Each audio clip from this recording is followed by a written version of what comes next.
Hi there, Wycliffe Barrett, Xplane Dedicated. We're going to review the Flight Factor A350. Flight Factor, they make incredible aircraft, they always have, but sometimes they kind of release them and they're not completely done. When this came out, it was almost unflyable. It was really in a mess. Took them a while to sort it out, and that was in 2014 when it came out. We're now in 2023, and finally this aircraft has been updated for XP12, and it's absolutely a joy. I've flown this a number of times now, and it is just superb. I mean, just looking at it as we go through some of these shots here, it's so well modelled. It looks absolutely stunning, and it makes full use of all the new features in XP12, especially the physics-based photometric lighting. You can see that in play here as we scroll around the aircraft, as we pan around the aircraft. It just looks wonderful. The modelling, the 3D modelling on this is brilliant. I really like this aircraft. As I say, when it first came out, it was almost unflyable, and it took at least a year for Laminar Flight Factor to sort that out. Maybe even a little bit more. But here we are now, 2023, and it is wonderful. I really like this aircraft. It's got so much about it. When it flies, it just feels so good. I mean, look at the cockpit there with all of those screens. Was it seven screens, maybe more? I can't quite remember.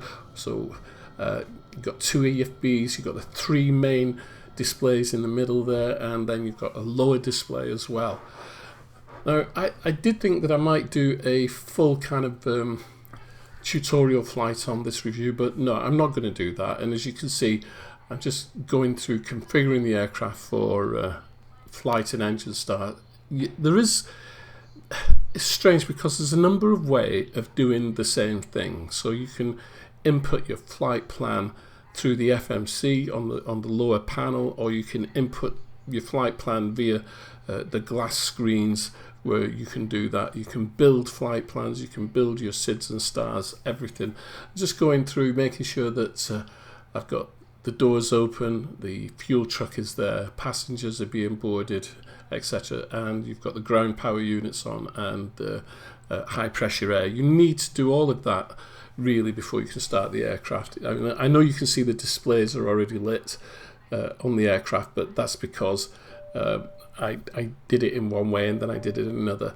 As usual with Airbus, it's a lights off feature, so if there's any lights on, you need to turn them off on the overhead panel, and basically once you turn the batteries on, you just go from top down, left to right across the panel, turning every light off more or less.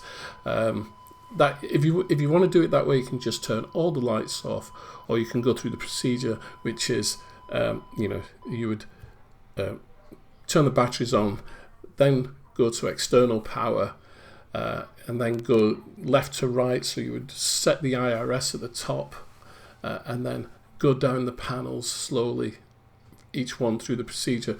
You've got a fantastic checklist in this, but unfortunately, because the checklist is on the lower panel, you can find yourself going backwards and forwards, going to the checklist and going up to the overhead panel. Or if you've got a flow and you know what you're doing, you can just go through the flow and then go to the checklist for each part of the flow that you've done and do it that way. So some of the many features of this aircraft are, it's got superb 3D modelling. There's no doubt about that. The cockpit looks absolutely fantastic. There you can see the lower FMC. I'm just going through the initialization process and making sure that I've got the V speeds in, etc. It's got, like I say, superb 3D modelling, complete virtual cockpit in high resolution, fully animated in and out with high resolution textures, which are absolutely stunning. Ground equipment support, including stairs, loaders, passenger bus, GPU, and fuel truck, as I mentioned. You've got 3D people inside and outside the plane. The 3D people outside of the plane are actually to scale, so they look the proper size by the plane. And in terms of how you use the switches, there's a number of ways that you can do the scroll wheel manipulation, and that is in the EFB that you saw right at the beginning. So you need to learn that. It can be a little bit tricky. You can learn it. I suppose we should really talk about the cost, and I'll put the price on screen somewhere, but it's $64.95 US, £53.84 UK, and if you was buying it in euros, it's €60.69. Now, it's expensive, you know, you've got almost a £55 aircraft, but now I think it's worth the money. When it first came out, it was a little bit dearer, and I don't think it was worth the money then. Certainly is now. You can see here I'm on the EFB and I'm just sorting out the fuel. You can have light, the mid or heavy fuel amounts. You can put that in, or you can input your own fuel from your flight plan. So you get your flight plan from SimBrief, you can input your own fuel and it'll sort everything out for you. Doing this, weights and balances, it can get a little bit confusing as to how you do things, but as long as you've got certain things done, so like you need the passenger doors open, you need the fuel truck there, you need doors up and a loader, then you can calculate everything. If you haven't done that, then it won't calculate. So it can be a little bit confusing, and I don't believe there is a tutorial for this in the documentation. There's like normal checklists and that's it, and a manual which talks about different aspects of the aircraft, but I don't believe there's a tutorial for it within the documentation. I will have to check. Moving on then to the systems, advanced systems, because you can see me using some of them here. With the advanced systems, you've got fully customized aircraft systems, you've got electronics, hydraulic, air conditioning, and the ADARU. They're all fully realized and customized, and they actually work. They're not just things that you turn on and it just lights up. They do actually work. You know, your fuel flow system works, the electronic system works, everything. You've got a fully customized ECAM monitoring system with all screens and functions included. Fully functional Airbus style alert system with multiple status and procedural lists, and I mean it's vast. This aircraft is vast in its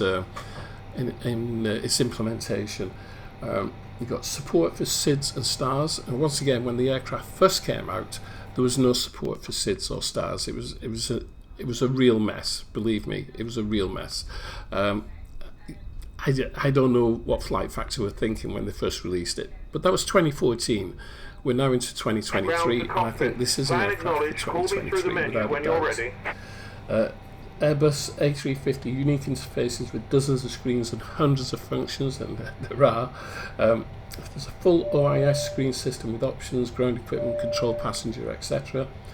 We've got the old style MCDU and fully functional auxiliary instruments as backup. So you know, there's a lot going on, believe me, an awful lot going on. Custom failures, full support for Vulcan. Obviously this is a Vulcan configured aircraft. Here you see me taxiing down to runway 30 at Cardiff. I did this flight, it was a full flight I did actually for the recording, although you haven't got the full flight on the recording, but I did do the full flight from Cardiff down to Madrid, and you see me here just taxiing down to runway 30. One thing I do like about this aircraft, it's so easy to taxi. It doesn't jump around the taxiway like some. You know, you set it on the line and it will stay on the line. I obviously use my stick twist on my Thrustmaster Airbus throttle quadrant and stick. So I use the twist stick as my tiller, and it works perfectly, absolutely perfect. It's got advanced fly-by-wire and flight systems, so it's full fly-by-wire with highly realistic implementation of the Airbus normal laws by QPAC. QPAC has done quite a bit of work for Tillis and other developers, and his fly-by-wire systems are absolutely superb. We're just taking off now, runway 30. It was a beautiful day on the day that I did this flight. It was really nice. The weather was clear, just a few clouds, here in the UK. See the departure, absolutely wonderful, full kind of Airbus implementation, and there we are pulling away from runway 30 in Cardiff for the flight down to Madrid. It's got a custom 3D sound pack, and you can buy another sound pack for it if you so wish. I rarely buy sound packs, because often I find that the sound within the aircraft are just fine. There we go, just pulling away over Cardiff using Orbex True Earth Great Britain South, and on our way down to Madrid. I mean, just look at this, the physics-based photometric system there. You can see it's a full effect with all the reflections on the aircraft as the camera goes underneath the engine nacelle. Just beautiful. It really is good looking. There are a few niggles with it, and I have to say that they are around things like they're around flight planning. So I find those really bizarre. So not so much flight planning, sorry, that's wrong. It's things like fuel and weights, and you kind of have to work that out, and there is no, as I say, there is no manual telling you how to do that. So it can be a little bit finicky in that regard. Is it worth the money? Well, only you can make that decision. As I say, it's cost $64.95 US, £53.84 sterling, and €60.69. Is it worth the money? You have to make that decision yourself. Personally, I think it's a great aircraft for 2023 now. As I say, previously it was unflyable, it was a mess. Flight Factor really shouldn't have released it when they did, in my view, but they got their act together, and now it's an aircraft for 2023. You can see me here. I'm probably over the Bay of Biscay on my way down to Madrid. Originally, when I recorded this video, it was almost 20 minutes long, and I've managed to cut down a good half of it, so not an awful lot more to say about it. You can, when you buy it, there are 7 liveries that come with it. So there's Airbus Carbon, there's Air France, Airbus House Colours, Qatar, Lufthansa, United Airlines, and British Airways. But you can get liveries for it. Here we are, we're over central Spain, and Ortho for XP showing how good it can be there, demonstrating, how it is really good. If you can find decent ortho photo for your country or region, then I would suggest that you get that.